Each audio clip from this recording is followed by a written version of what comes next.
Hi, everyone. Thank you for joining us today and taking the time to learn more about Cloud Academy and what we're solving for.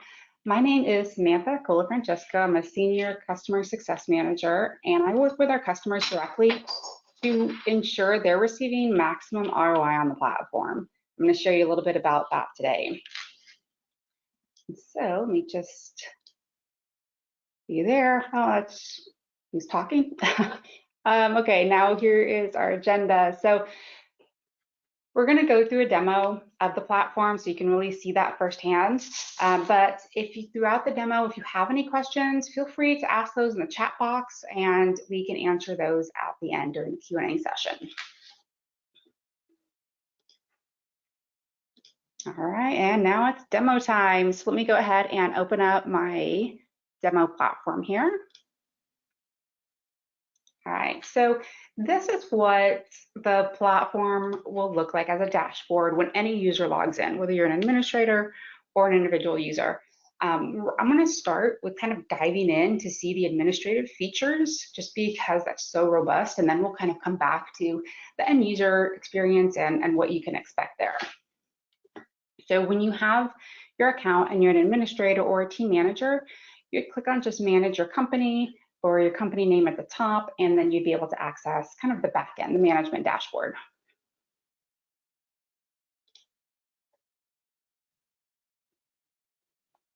All right, now the way that Cloud Academy works is by teams. How you organize your teams is completely up to you.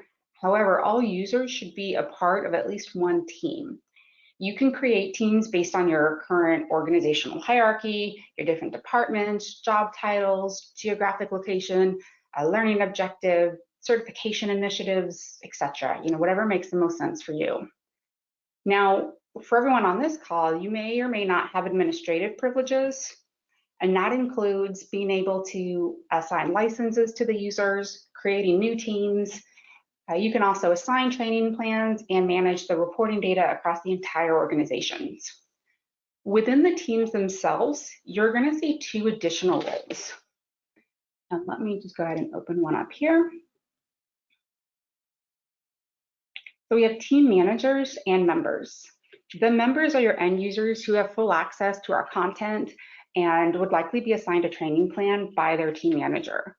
The team manager role here is pretty similar to an administrator role.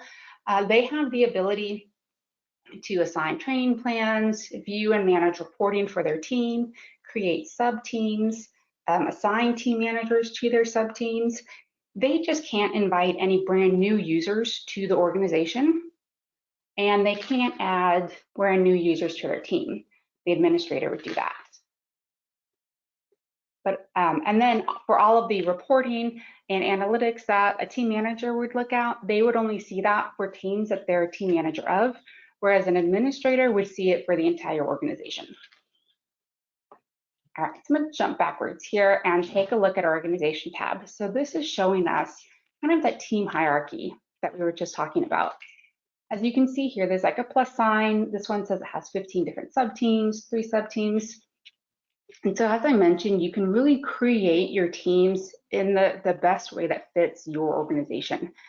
You can have users in multiple teams as well. So as an example for that, let's say you want to create your teams based on your current organizational hierarchy. And so you have one set of teams that is set up in that way. And then you also want to create another set of teams that is based on learning objectives. And so, or certification initiatives. So that user A would be in multiple teams, right?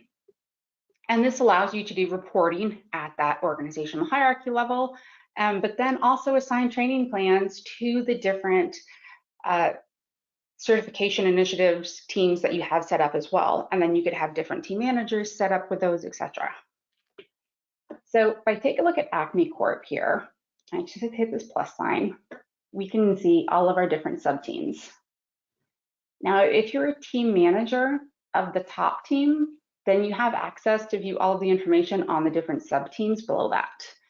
You can create as many different sub-teams as you like, so how many levels you want to go down is completely up to you. Additionally, A team manager, as I mentioned before, can also create multiple sub-teams as well. So for instance, a team manager could have a departmental team, which is, let's just say, finance, and then they have a sub-team for AWS, sub-team for Azure, sub-team for GCP, and then diving into those, maybe they have like the AWS team has another sub-team that one is for beginners, one is for like certifications, etc. So you can really create these, however it best fits your organization. When you dive into a team, and I'll just go ahead and click on this main one here, Acme Corp, you're going to see a few different things. So when we first start at the top here, we can do a search. So if we're looking for an individual user, we can definitely type their name in here. That's going to provide us what we need. But the more important things here is you're going to see the team activities. So here where it has training plans, this is a dedicated training plan that's been assigned to this team by the admin or the team manager. That means all these users are working on that same learning objective. So if you have a training plan here, let's just say it's the AWS Solutions Architect Associate level, you'll have a start date and a due date. Everybody is working on that same training plan. And we'll dive into what that actually looks like here in a few moments as well. But you'll be able to see, who's working on this training plan, what kind of the overall percentages that it's complete, and kind of if it's tracking ahead or behind schedule. You can also sequence training plans, which is really valuable because you want your training plans to be kind of on the smaller side. So we recommend under 20 hours, really around like 10 hours or so. So let's say you have training plan A, that is 10 hours, training plan B, which is 5 hours, training plan C, which is 8 hours.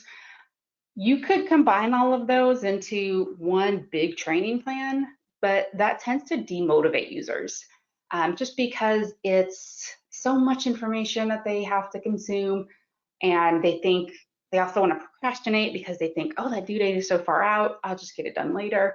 But really, it's best if you sequence it because then it provides the users more of that positive reinforcement that they're able to achieve these goals, these individual goals of completing these training plans, because they're in smaller chunks. So the individual users get those quicker wins, and then the due date is closer as well, so they're less likely to procrastinate. So being able or having the ability to sequence training plans is ideal. Then you'll be able to see your skill growth rate for your team, but pretty much at a high level, but we're going to dive into this a little bit later as well. You can see any assessments that have been assigned to the team.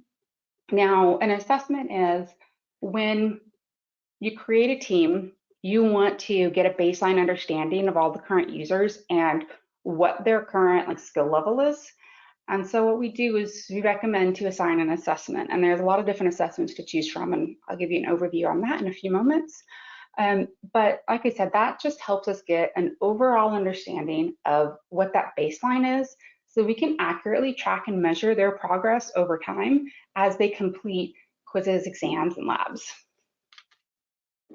And then you can also see your training history. So if there's any previous training plans, you can see those here.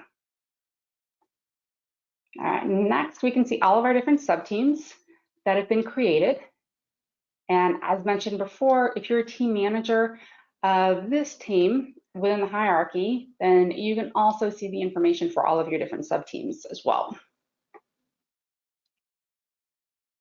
And then you can also see your individual members.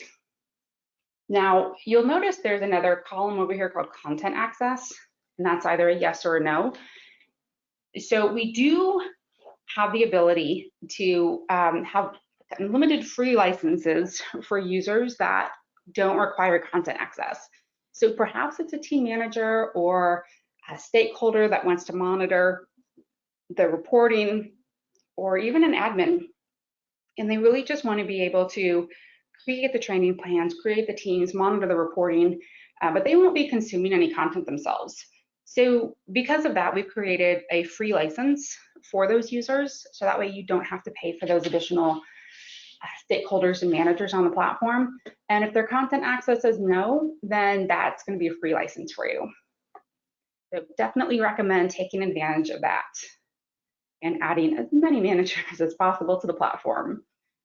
We've definitely noticed that when you have that top-down approach and you have the managers on the platform, there's a huge benefit to that, not only with usage, but really with keeping up on things on the training plan. There's just a lot of benefits to that. So I highly recommend keeping as many managers on the platform as possible. All right, so now that we have kind of our teams created, we've kind of seen how the teams work. I want to dive into a couple of those individual pieces that I said I was going to touch on. So if we navigate to training, and first I want to touch base on assessments. So we talked about earlier that when you are creating a team, you choose an assessment for those users. Now I want to show you what we have here for assessments.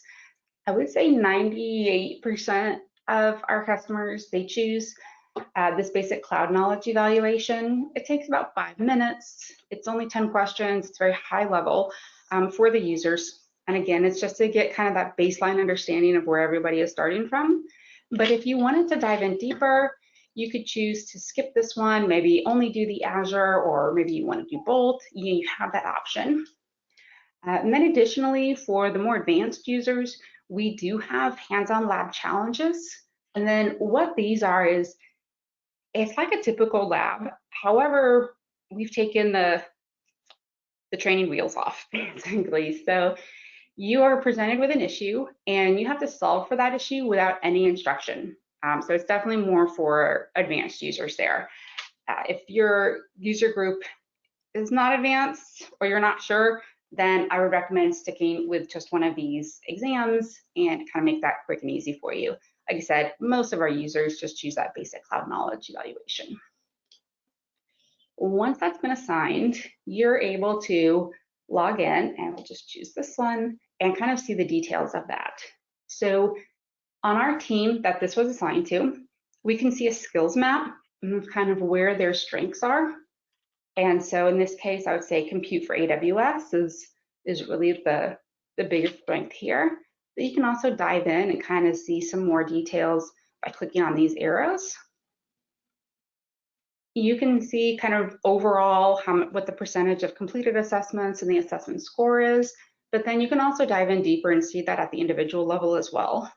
So when we look at these individual users, we'll be able to see exactly what their score is. Now, this is a demo account, so it's showing 100. You're likely not going to see 100 across all users. It's definitely going to vary here, but you'll be able to see kind of really where their skills lie.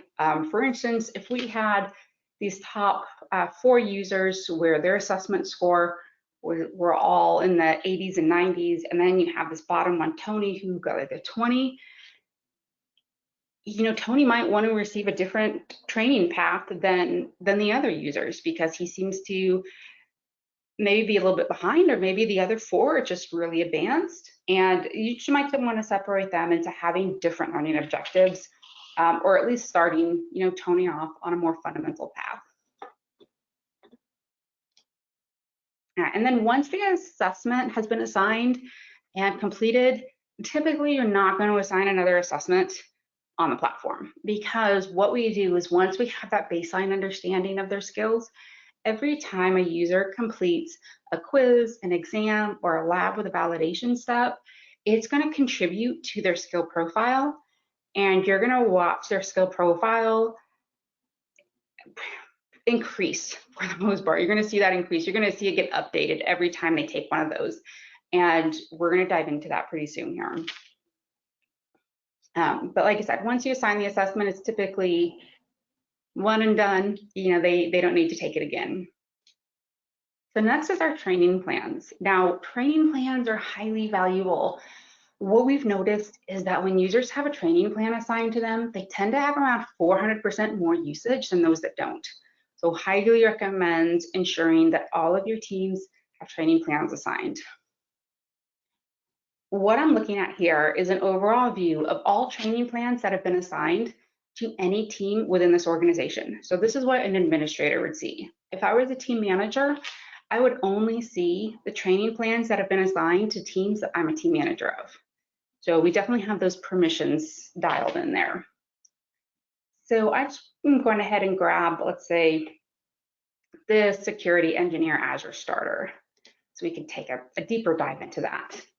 So when we're in here, we can see the content duration, the remaining working days, what the current overall progress is, that average score, if they're tracking ahead or behind schedule. But this is, again, just like a high level overall view. When we scroll down and look at the individual members, we can see that it's showing 20 days ahead of schedule because we have some rock stars in here. But we have 2 users that are really also kind of bringing that percentage down here. So we have a couple of options when we see this that we've built into the platform to really help you out. So we have these filters. And so let's just say there were 100 people on this team. You don't want to individually click, all of these boxes, for instance. So we can take a look at everybody who is behind or everybody who has not started. So if we do behind, we can just select all at one time. And then we have the option to nudge. So we can do a bulk nudge, which is you come here to actions, you hit nudge. And basically what it's doing is it's sending an email to the users to let them know, like, hey, you're falling behind schedule. What can we do to keep you on track? You can also edit any of this text as well. So if you don't like the template that's in here, or you just want to add to the template, you are fully able to do that. You can also do an individual nudge. So let's say you want to customize it for Austin and customize it for Leroy. You can come over here to the right-hand side, click nudge, and you can see it's putting his name in here. And again, you can type in whatever you like. Hit nudge. When you hit the nudge, that sends the email out, and then it adds a little 1 here so you can keep track of how many times you've nudged your users. But additionally, you can also use that as like a rewarding tool as well. So if you want to see anybody who has completed, which in this case they haven't, but anybody who is, let's say we could take a look at in progress, and we see these users that are ahead of schedule, we say, oh, hey, good job. I'm going to nudge you. So I'm going to commend you on your progress. Again, if you wanted to type in a special message, you can, and hit nudge, and now you're using it as a reward system as well. So that's fantastic. Another thing, when you're inside the training plan, you can hit content, see what content was assigned to this team. You can also click on this, it'll take you directly to that learning path. And the way that a training plan works is, so we have this big bucket here, which is the training plan. And we assign the training plan to the team. And it's basically, what are the learning objectives of this team? And how are we going to help them achieve those goals? And so then you would put in the appropriate learning paths that are going to fit in there. So a training plan is like a big bucket. Inside the training plan are the individual learning paths, and a learning path, and I'll just go ahead and click on this one here. A learning path is going to provide you with all of the different modules for that learning path. So we'll dive into this a little bit deeper as well a little later, but you can see a learning path has all of the different steps. And so if you're looking at this, you have the big picture, the training plan, which is the big bucket. Inside of that, you're going to have 1 or more learning paths. And then inside of those, you're going to have all of the individual modules. And so that's kind of how the training plans are created there. So in this case, they just have 1 learning path, the Azure Services for Security Engineers. You can kind of see that overall progress there. You can take a look at their skills for the skills that they're being tested on with this training plan and get a high-level overview here. But we're also going to dive into this deeper when we make our way to the Intelligence tab. Settings. So if you want to change who receives notifications on this training plan, so we have it set up where every week, if you're the team manager, you're going to get an email that says, here is kind of your weekly snapshot of this training plan for this team. This is their overall progress. They're tracking, ahead or behind schedule. And it's kind of just a reminder for that team manager of, this is where they're at. In case that team manager forgot to log in for a week or has been busy, they can still get that reminder. If there's additional members of the platform that you want to receive that reminder as well, like every week, you can add them here and really customize, who's going to be receiving that. So maybe there's somebody else that you want to add to it that's just like a team stakeholder, but maybe they're not even part of this team, but you want them to get those weekly reminders. You can add them here at any time. All right, we also have the ability to send nudges automatically. So we were just looking at nudges before, and those are all manual nudges. You can do a combination of manual and automatic. So our automatic nudges, if this is enabled, which it is enabled by default, but if you enable this, we're going to send automated nudge emails on your behalf, and we're going to send a max of 3 emails, only 1 per week, to individuals who are significantly behind schedule. Like this says, they're only going to get a max of 3 emails over the course of the training plan cycle. So any more than that, and then you would have to do those manually. But if you want us to kind of kickstart those nudges, we can do that for you. If you need to change the due date or that training plan objectives, definitely have that option to do that at any time as well as a team manager or an administrator. This forced training plan expiration is interesting. So when a training plan is set to expire, so let's say this training plan is going to expire on May 1st. Well, May 1st comes and you don't have, let's say two of your users have not finished that training plan yet. We used to have it where a training plan would then kind of freeze and it would freeze all the progress on there, but we've kind of adjusted that. So if you want all the progress to freeze, so on May 1st, you could tell, okay, these 2 users did not complete their training plan. And then at any point in time throughout the year, you could go back to that training plan and reference that and see, okay, these 2 users did not finish their training plan on time. Then you would want to do forced training plan expiration. If you want the users to still be able to work on it and have their progress updated on the training plan throughout the year, or even just a few days, then you would want to keep this enabled. And it is enabled by default. And what that does is, if May 1st comes along and you have user A who is at 95%, and then they go and they actually finish it on May 3rd. Well, by keeping this enabled, the forced training plan, or I'm sorry, disabled, by keeping that disabled, you are going to allow them to continuously update their progress even after that due date, which is really beneficial. So, and I'll correct myself here, that forced training plan expiration is disabled by default. If you wanted to enable that, you could. And I would recommend keeping it as disabled unless you have firm deadlines or reasons why you would not want that progress to update past that expiration date. And then if you ever need to archive or delete the training plan, you have those options as well.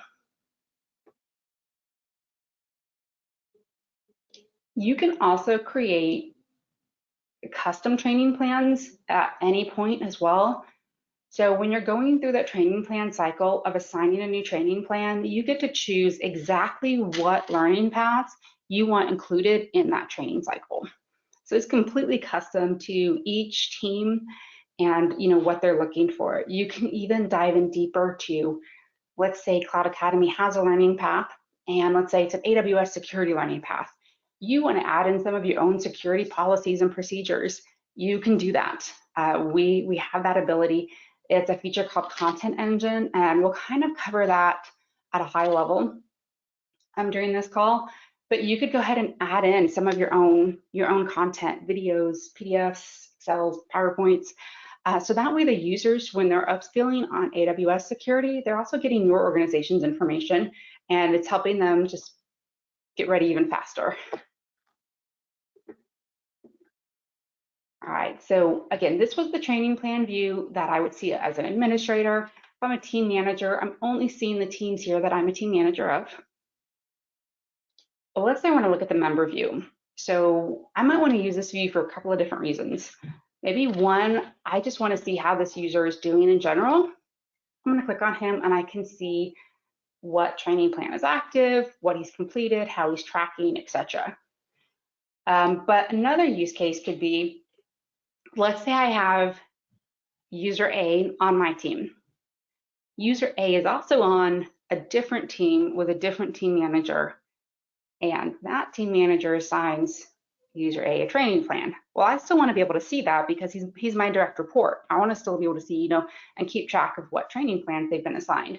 So I can come here, take a look at the individual user, and look at exactly what they've been assigned and how they're tracking. And then, I can even click into this and kind of see it. Again, I'm only going to see the users that I'm a team manager of.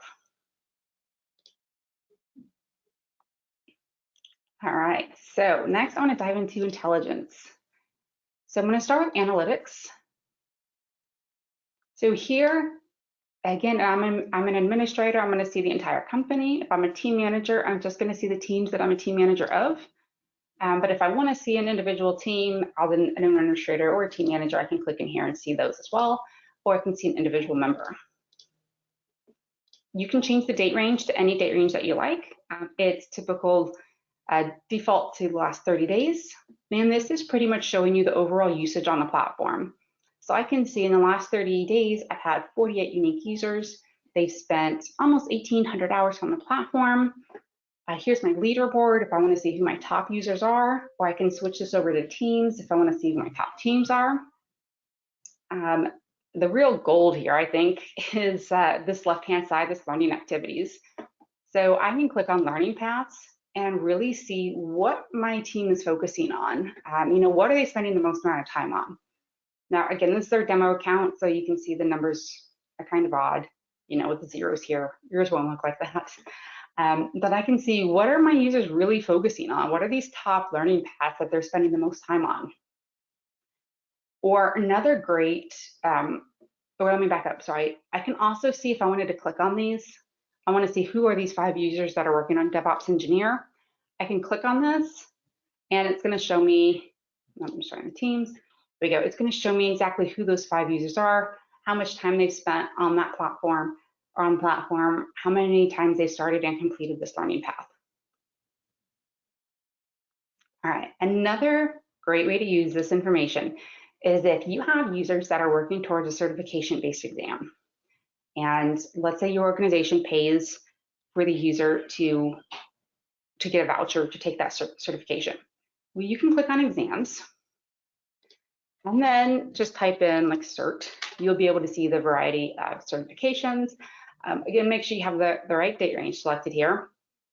But let's say I want to take a look at this top one. So I can see I have 5 users who have taken the AZ 500, and collectively they've started, completed, and passed this 14 times. So now down here, I can see who my 5 users are, how much time they spent taking this exam, how many times they started, completed, passed, and what their last score was. So if my organization has a requirement that a user spends at least 30 minutes on practice exams and gets a minimum score of 80 before providing them a voucher, I could take a look at this and say, okay, well, Michael Taylor, you need to spend, go do 1 more practice exam, kind of get your time spent up a little bit more, and let's make sure you stay above that 80, and then you can have the voucher. So this is just another great way to really make sure that you're not wasting any of your own company resources and that everybody really is ready for an exam. All right, next, moving right along here, I want to navigate to skill profiles. So this is one of my favorite features of the platform for sure. So again, if I'm an administrator, I'll see the whole company. If I'm a team manager, I'll just see the teams that I'm a team manager of. So once we navigate the skill profiles, it's always going to segment by platform to start with. And so we're going to keep it here for a moment. Next, I want to look at the competency level. So if I hover over this, this is showing me 2 different things. So one, I can see what percentage of my users are beginner, intermediate, advanced, and not assessed. Oh, I'm sorry, beginner, intermediate, advanced, but then also the percentage of users that are not assessed. And that can arguably be the most important thing. You want to make sure that you have as close to 100% of users assessed as possible, because then that's going to make sure that the rest of the information on this page is as accurate as it can be. So in this case, I'm looking at 43% of my users, and most of them are in beginner level for my overall. When I come over to take a look at the individual skills, I can take a look here. Our scoring goes from 0 to 1,000, and that's broken up into thirds. So 0 to 333 is beginner, 334 to 666 is intermediate, etc. So I can see here that overall score for my organization is a 300. So we're still beginner, but getting close to intermediate. But again, that is only providing me the data on the 43% of the users. So want to make sure you get that as close to 100% as possible. There's a couple of different ways to do that. One is that initial assessment. Just making sure that everybody completes that initial assessment is so important. But also, every time a user completes a quiz, an exam, or a lab with a validation step, that would also contribute to this. So let's say user A skipped the assessment, didn't do it, but then they're working on the platform, they complete a quiz. Now they're going to be shown that they've been assessed, at least in this overall category here. But you really want them to complete that initial assessment first so you can see the most amount of growth. And speaking of growth, so down here you can see your skill growth rate. So this is always going to default to last year, but you can change that to be any date range that you want to. When you first have this set up, you're going to see that it's mainly flat, your skill growth, and that is completely normal. The reason for that is because once users join the platform and they start training on a particular topic, well, the first thing they're doing is they're taking courses, right? And so we can't validate that they've actually learned anything through courses. So we're not going to have that contribute to the skill growth rate, because we want to make sure that this is as accurate as possible. So this is relatively flat here because all the users are working on their courses to start with. Then they're going to start to take quizzes, exams, and labs. And as they start to work through those, that's when you're really going to notice that skill growth rate. And if we come to the last one here, we can see over the past year, this organization, their overall skill growth has been at 763%, just fantastic. Kind of backing up to training plans for a moment. When you have a training plan assigned, not only do you see around 400% more usage, but you also notice a huge skill growth rate increase. When there aren't any training plans assigned, you'll see that it's a lot different view that you would get. So always highly recommend those training plans. But then you can always see the top users in your organization or the top teams. So if you just want to see, okay, who is my top user overall? Well, that's going to be Charlie here. But we want to dive in deeper, and we're going to do that here in just a moment. So now we can switch this. If we don't want to look at it by platform, we want to look at it by domain, for instance. And we want to add in, let's say we want to add in DevOps, and we want to remove cloud fundamentals, and we want to add in networking as an example. You can see as soon as I chose those, all of our graphs updated as well. And then even here, so for that skill growth increase, you can see even these have updated as well. But now let's say I'm starting a new project and I want to know who are the best users to go ahead and assign to this new project. Well, the project is going to be on, let's say, AWS. And let's say it's going to be on security for AWS. And I could dive in deeper, but I'll just leave it maybe high level. So I want to know who has the top scoring for security for AWS. So now I can scroll down here. You can see that this has been updated. So now I know, okay, Paige, Ava, and Grace, these are really my top users, or my top, the users who have the highest skill score in this area, and I want them to be part of my project. So it's really a great way to identify, the users who you want to add to a specific project, or just see who has the top skill score in a certain platform, domain, concept, software, tool, etc. So really limitless here. Next, you can download reports. So again, I'm an admin. I can download it for the whole company. A team manager can just download it for the teams that they're a team manager of. And this is basically a lot of the information that we already looked at. So member usage summary is basically going to give you just like the overall time spent. And the training activity here is going to give you 3 different reports, one on the learning paths that have been consumed, one for the training plans that have been consumed, and then one that is all of the different individual modules, so the courses, labs, quizzes, and exams. We are working on updating this, and so you're going to see new reports here, and then also the ability to customize reports coming up soon as well. All right, and then lastly, a high-level overview of Content Engine. So this is the ability for you to add any of your own content or edit any of our content. So as I mentioned before, if you had a security for AWS learning path that Cloud Academy created and you wanted to add in some of your own content, you could do that using Content Engine and then go ahead and assign that as a training plan. If you wanted to create, let's say, your own exam on any topic, doesn't have to be cloud related, you can go ahead and do that as well. You can create your own custom hands-on labs. You can create your own courses. And again, this could be for anything. This could be for project management. It could be for new hires, kind of just getting around the building.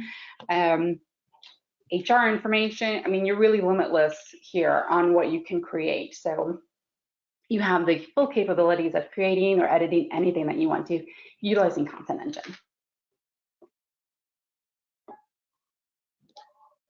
All right, so that is the main overview of our management dashboard. And so now you want to flip to the front side of things to see how the users see the platform. So first, if I go to the dashboard, if I have an assessment that's been assigned to me, that initial assessment, I'm going to see that first. And I'm going to say start, complete that. Once that's completed, that's going to disappear from my dashboard.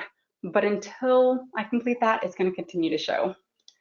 I can see all of my activities. So if I want to continue studying anything, it's also kind of like a Netflix queue. So top picks for you because you completed X, we're recommending Y, new this month, etc. You can see all the content that you've completed. This is especially helpful for hands-on labs because with the labs, they all log directly into the platform environment using Cloud Academy credentials.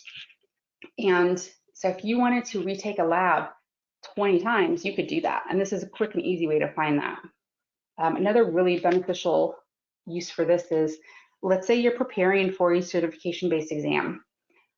Well, you can take our exams multiple times, and our exams pull from a pool of questions, so you're not getting the exact same questions every time. And so if you want to retake an exam, have those questions mixed up, new ones kind of thrown at you, you can do that, and just easy access right here. Any training plans that you have assigned to you are going to be shown here. So in this case, we have like the full stack developer that's been assigned, and they've completed the getting started with serverless computing and serverless computing on AWS, but they're still working on this one. All I have to do is click resume. It's going to pick up right where I left off. I can see my due date, what commitment I need per week in order to finish on time, and then it's going to show me if I'm tracking ahead or behind schedule. So I can see all of that here, and then any past training plans as well. If I've bookmarked anything, I'm going to see that here. And then I also have certifications. So this is great. So this is any Cloud Academy certifications that you receive will automatically show up here, but you also have the ability to upload your own external certification. And so that could be something that is directly related to one of the platform providers. Let's just say you received your AWS Solutions Architect Associate. You could upload that certification here. So it's going to show. And then we're also developing the reporting on that. So as an admin or team manager, you'd be able to see, who on your team has that certification. But you can upload, as many external certifications as you like, even if they're specific just to your organization. I mean, they don't have to be from, AWS, Azure, Google. They could be, say, from your own organization, and you want to keep track of who's received, those individual certificates there. You can do that. So they have the ability to update or upload those, which is a fantastic new addition there. Now to dive into the training library. So there's a couple of things I want to show you here. So one, we do have a mobile app available. And the mobile app is really helpful because if you're going to be traveling at some point, or you're just somewhere where you don't have a steady internet connection, you can actually download the content, consume it offline, and then when you're back online, it's going to sync with your account to show your progress. I've also had users tell me that when they're on their treadmill or they're on their stationary bike, they'll use the mobile app to maybe watch a course, instead of the TV while they're doing that. And so a variety of uses there. On the left-hand side here, we're going to see all of our different categories. So if you created any custom content utilizing Content Engine, you're going to see that here. But for now, let's just stick with what's inside Cloud Academy. So we can see individual categories. So if I click on AWS, for instance, I can then kind of narrow it down by the type of content I want to see. But what's really interesting is these job roles. So let's say you have a group that is a cloud architect group, and they're going to be focused on AWS. Now, this is the kind of the path that you would take to get from the fundamentals to more advanced as a cloud architect within AWS. When you open one of these, you'll be able to see the kind of the description of this, and then all of the individual modules that are included. And then you can go ahead and assign it to your team directly from here, which makes it really easy. And then you can then sequence the training plans so that the users, start with fundamentals, and then they work their way to the starter and the intermediate and the proficient, which, is really just going to get them all the way to that advanced level. Now, the other way to access our library, and is kind of the way that I prefer, is you come up here to where it says search in our library, you just click in here and you hit enter. This is now giving you the ability to kind of filter the content. So I can filter now by the type of the platform, the type of content. I typically recommend always looking by learning path because those have the individual courses, labs, quizzes, exams, resources, all on a particular topic. So unless you're looking for a specific course or a lab, I would recommend taking a look at learning paths. And then I can, dive in even deeper. So let's say I want to take a look at beginner, and I want to look at, let's say, networking. So now I have 9 results here. So I've really narrowed that down, and I can take a look at these 9 results, see which one best fits me. Let's just say it's this AZ900. Once I open up a learning path, I can see what the average duration is, the description, learning objective, prerequisites. I can see all of the individual steps that are included. With all of our learning paths, you're always going to see that they're going to end in an exam. Sometimes they might end in an exam and a lab challenge, but they'll pretty much always end in an exam. Now, as long as you pass that final exam, and then also lab challenge if there's one at the end here as well, then that's going to show that you've completed this learning path and you've demonstrated that you have sufficient knowledge on this topic area. So that means even if I want to skip a couple of these courses because I feel like I already have sufficient knowledge on these, and so I just want to save myself 34 minutes and skip this one, but then I pass that final exam, it's going to show me as complete. And then that's going to help me unlock this certificate of excellence here, which shows that I've demonstrated that I have sufficient knowledge on this topic area. This is especially great when it's like a certification-based exam, like this one is. So I'll get this certificate that's really showing me that I'm ready to take the AZ 900, with Microsoft. But again, you can always take that exam multiple times because it's pulling from a pool of questions, just to ensure that you're ready. And all of our certification-based exams are really going to mimic what you would receive from the provider as well.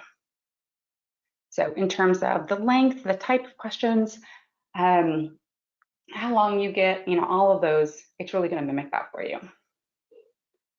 And then while we're here, I also want to show you how our labs work. So all of our labs are timed, but they typically give you at least double the amount of time than you really need. Oh, looks like I had another lab open in my demo account here, so I'm just going to close that one up. So likely you would not see that. You would just click start and you'd get to go there. So they are timed, but like I said, they typically give you at least double the amount of time that you need.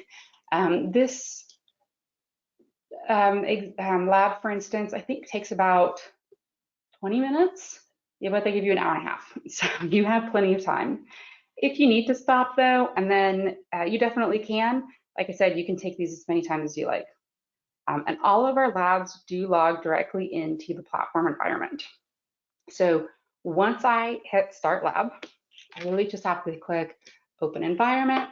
You can see it's taking me directly to Microsoft. Here's my username and password, so I can just copy that. And then get my password.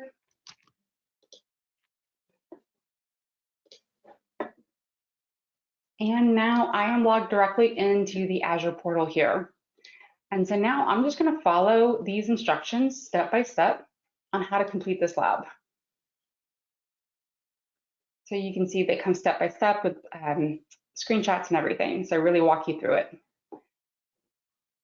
I'm just going to close that there. Now we do have 3 different types of labs. We have, this is a regular lab. It's just regular hands-on lab. We talked about a little bit earlier how we also have the lab challenges, and that's when you're presented with an issue and you have to solve for that issue without any instruction. And then we also have lab playgrounds or playground labs. And those are great because it really gives you the flexibility to kind of play around in the platform and do whatever you would like. And there's, with all of our labs, you're logging directly into the platform environment. There's no additional costs to you. You don't have to worry about cleaning up afterwards. You really just get kind of the best of all worlds with our labs. With the playground labs, one of the great things to do here is, let me go into lab here and take a look at a lab. And so here's all of our different playground labs. So let's say I'm taking a course on AWS Lambda. Well, I can open an AWS Lambda playground lab and then kind of follow along with the course at the same time. So while my instructor is doing XYZ in the platform, I can be doing the same thing. And so it makes it more hands-on rather than, just watching that video and then doing the lab later. It really makes it more hands-on. So if you're a hands-on learner, highly recommend doing that. Another great thing about this way of looking at our library is we also separate out the individual lectures and the individual lab steps. So if you forgot, let's just say, how to create an EC2 instance, you could type that in here and you can see I'm getting a lot of the individual lectures. The 2 minutes, 11 minutes, 14 minutes. So I can see the individual lecture instead of having to go through an entire course again, trying to find that one thing that I need. I can just jump to that individual lecture. Same thing with the labs. You can see this is showing me the individual lab steps. So if I forgot how to do something, I can just look at one of these individual lab steps, find that missing piece that I forgot, and then kind of go back to my daily work. So it really allows for micro learning there.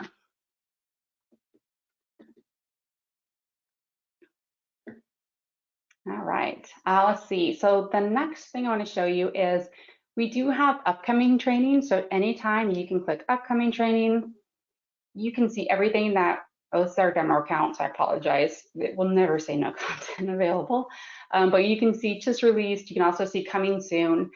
So it's going to show you all of the content that our team is working on, so you can really know to look out for it, or if you don't see it in the coming soon, feel free to let us know, and then we can have that added to their queue so they make sure that they work on that. Or perhaps we have it and you just weren't able to find it, maybe it's a little bit hidden. We can help with some recommendations there as well. All right, so another thing that I wanted to go ahead and show you here is our support center. So when you go over to your little avatar here and you go to Help Center, you can search for anything in here. This is particularly helpful for administrators and team managers, because let's just say you forgot how to assign a training plan or what a training plan even is. You can start typing that in. Here we are, training plans. And this is giving us a breakdown, always with screenshots, of everything that a training plan is. And then it's even giving us links to other screens that might be of interest to us. So, training plan reminders and nudges, and then it'll take us to that help article or the skill profile. So this is a lot of really great information here. Highly recommend you always take a look at this to see if this has what you're looking for.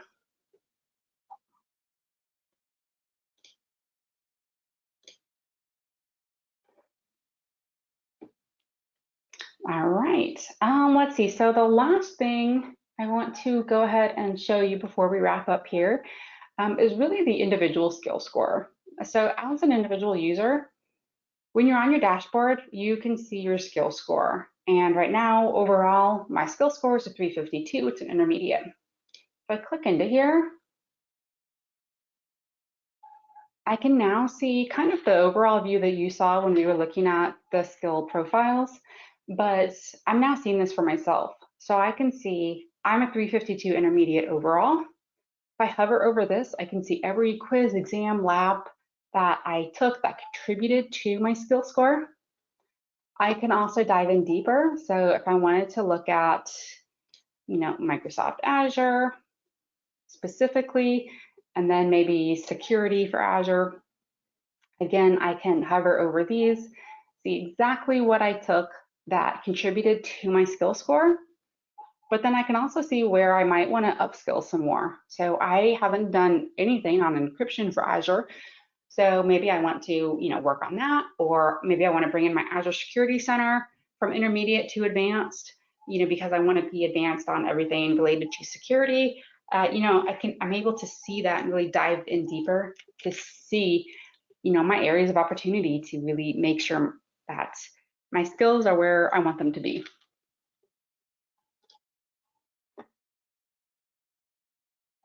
All right, and let's go back to the dashboard for a moment, since this is kind of where it all starts. And from here, this is really where an individual user would start on their training plan that they've been assigned by their team manager, or they would navigate to the training library to find some new training that they'd like to work on, or a team manager or an administrator would start here in order to get to the management dashboard, which they'd get to by here. And then again, an administrator and a team manager, they have access to the organization. They'd be able to create, an administrator could create new teams, a team manager could create, sub-teams. From there, you'd go ahead and assign that initial assessment to get a baseline understanding of all of your users and kind of where they're starting at, so we can accurately track and measure their skill growth over time. Then you would go ahead and assign everybody a training plan, or variety of training plans depending on the teams. And you want to make sure that you try to get as close to 100% of your users on training plans as possible, because training plans, when a user is on a training plan, they tend to have around 400% more usage than those that don't. They also have a much higher skill growth rate than users who are not on a training plan. So then you would just, after the training plans are assigned, you would monitor that. And then you could use the intelligence tab here to take a look at the analytics, which is really going to show you kind of the overall usage on the platform. And then you could dive in to see what learning paths or courses your users are working on, what their exam scores are. You can then navigate to skill profiles and see how the skill profiles are tracking for an individual platform, domain, concept, software, tool, and then also see, who are your top users in those specific categories as well. You can always download the reports as a CSV or an Excel. And then at any time, you can also utilize Content Engine to create any of your own content and use that as your own content individually, like as a standalone, or mix it in with some of Cloud Academy's content, however you would like to use that. And then as an administrator, you would also have access to the settings. So we do have some integration, so you can also at any point set up SSO within your organization. We also have a variety of APIs that you can work out as well. Go to view API documentation, and it's really gonna kind of walk you through the different APIs that we have and kind of how to set those up. So at any point, you can start working with our different APIs and our different integrations to really align it with your organization. All right, let me get back to here. Hope you enjoyed that webinar or that demo, apologize, that demo. I know we covered a lot of information in this last hour. Really thank you for sticking with me. Please answer our end of webinar survey so that we can make sure that we are providing you the information that you're looking for every single time. We do read all of the responses that we receive, guaranteed. You have my word on that. And that's it. So really thank you for joining me today. On this hour, you've taken the time.